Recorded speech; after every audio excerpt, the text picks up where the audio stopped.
तर मुंबईमध्ये होणाऱ्या दसरा मेळाव्यासाठी नाशिकमधून ठाकरेंच्या शिवसेनेचे पदाधिकारी हे मुंबईकडे रवाना होत आहेत। नाशिकमधील शिवसेना कार्यालयामध्ये बाळासाहेब मोठी गर्दी झाली आहे, तर ढोल ताशांच्या गजरामध्ये शिवसैनिक तिथे रवाना होताना दिसून येतात। थेट जाऊयात, आपले प्रतिनिधी लक्ष्मण घाटो तिथूनच आपल्याला सगळी माहिती देत आहेत। लक्ष्मण, नाशिकमधून मुंबईसाठी रवाना होताना कार्यकर्ते दिसत आहेत, अतिशय आनंदात ते रवाना होताना दिसत आहेत, काय सांगाल? प्रियंका, खरं तर आज दसरा मेळावा होतो आणि या दसरा मेळाव्यासाठी ठाकरेंच्या शिवसेनेचे पदाधिकारी शक्ती प्रदर्शन करत मुंबईच्या दिशेनं रवाना होत आहे। दृश्यांमध्ये आपण बघतोय अशा पद्धतीनं ढोल वाजवत हे सर्व कार्यकर्ते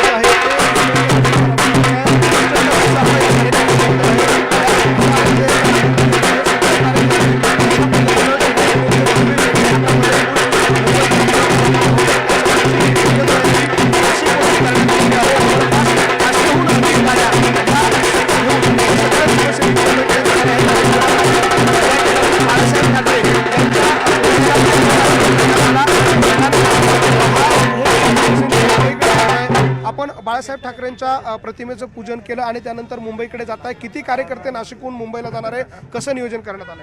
संपूर्ण नाशिक जिल्ह्यातनं हजारो कार्यकर्ते मुंबईकडे रवाना होत आहे आणि आपण बघितलं असेल का गेल्या 60 वर्षापासून आम्ही शिवसेना प्रमुखांचे विचार असेल, उद्धव साहेबांचे विचार असेल ऐकण्यासाठी आम्ही मुंबईला जात असतो।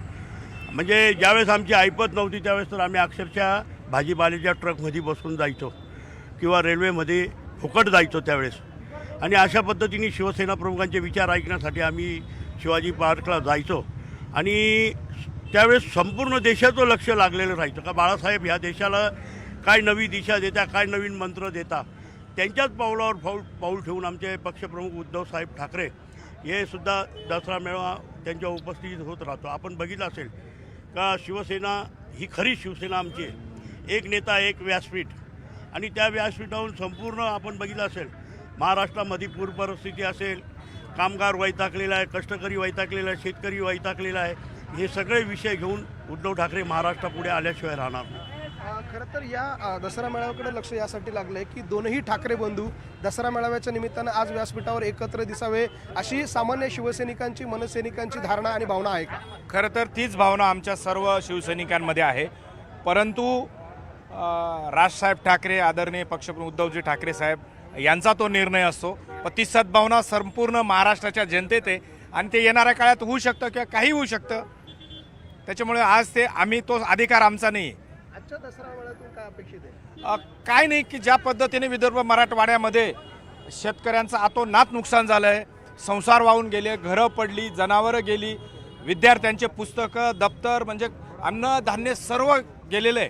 आमचं तर असं म्हणणं आहे, तुम्ही जे अब्जावर रुपये कोट्यावधी रुपयाचे जे प्रोजेक्ट आहे थांबवा, आणि शेतकऱ्यांना आमच्या साहेबांनी सांगितलं ना, आमची सुद्धा भावना आहे, आम्ही शेतकऱ्यांची मुलं आहोत, हेक्टरी 50,000 रुपये नुकसान द्या, काढा ना 1 लाख कोटी कर्ज।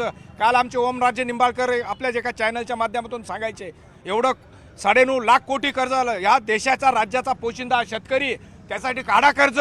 22.5 लाख कोटी उद्योजकांचे तुम्ही माफ केले, ते कसे केले?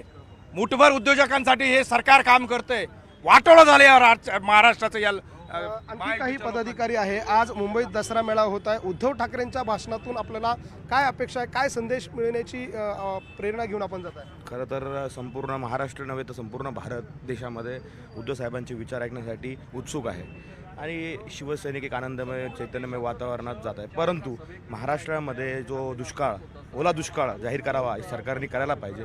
शेतकऱ्याचे प्रचंड नुकसान झाले आहे, पूर्ण काही ठराविक एरियात नाही पण संपूर्ण महाराष्ट्रामध्ये शेतकऱ्यांचे नुकसान आहे।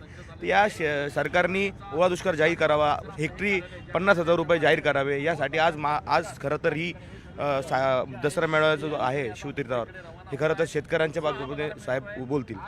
आपण बघतोय प्रियंका, नाशिकमधले हे सगळे शिवसैनिक आहे, पदाधिकारी आहे, हे त्याच उत्साहामध्ये आज मुंबईच्या दिशेनं रवाना होणार आहे। जवळपास 500हून अधिक वाहनांचा ताफा नाशिकहून मुंबईच्या दिशेनं पुढच्या काही वेळामध्ये निघेल। मात्र एक उत्साहाचं वातावरण या सगळ्या शिवसैनिकांमध्ये पाहायला मिळत आहे। अगदी उत्साहाचं वातावरण दिसतच आहे। लक्ष्मण, धन्यवाद आपण दिलेल्या सगळ्या माहिती।